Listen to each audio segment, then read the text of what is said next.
Nyangwe ingawe namu ngaizasvika pakuchekeresa mhuri.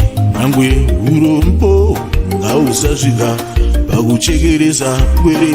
Runziro rwamwana rwandiwanewo dzinorima dzatombunyikidzwa kodzero dzemwana sikana mamubaya. Ukumumbira ramangwana vana ravebhinda uko muzvimana. Vazhinji vanofira mumaoko ana mbuya nyamuguta chisarai. Were zvaiona ndaiko barase ibwere ndeniwo ndiri bwere chisarai. Ndakundikana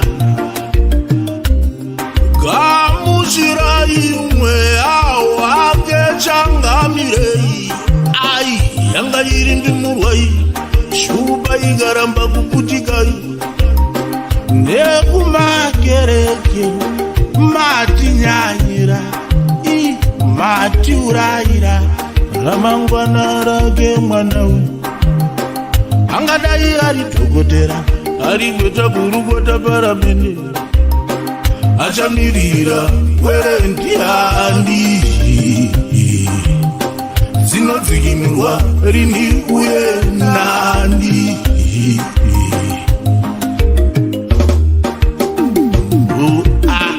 Mubeiwo mugana mwanasikana mupe mugana mwanasikana mupe mugana mwanasikana mupe mugana mwanasikana. Chandisingagone kunyarara kana mutya niyo nyangwe dzisina makushe. Ende amumbofamba ndinyaradza mugabhinya pwere muchivanda nekereke. Manuwere ati ndikutsiureri zvekubhinya pwere muchivanda nekereke. Denga muchaita rekugugula nyakubhinya pwere muchivanda nekereke. Andara Maria ndai yakambunyikidzwa ndudzi dzaiwa nepi munhunhuri Mesiya sungai mabhinya. Ndati Mandara Maria ndai yakambunyikidzwa ndudzi dzaiwa nepi munhunhuri Mesiya sungai mabhinya.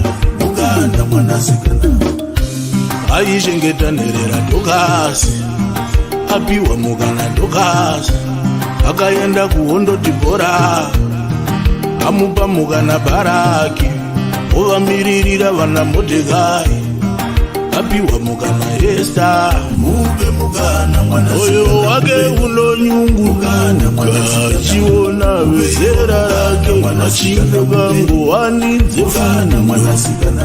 Mupe mukana mwanai makangondipa mukana zvimwe dai ndiri dhokotera mwanasibatsira vave panodzikuenda. Asi makandisarudzira upenyu huno vava seharurwa ndigere neharawa. Mupe mukana mwanasikana mupe mukana mwanasikana mupeiwo mukana mwanasikana mupe mukana mwanasikana mupe mukana mwanasikana mupe mukana mwanasikana mupeiwo mukana mwanasikana mupe mukana mwanasikana mupe mukana mwanasikana mupe mukana mwanasikana mupeiwo mukana mwanasikana mupe mukana mwanasikana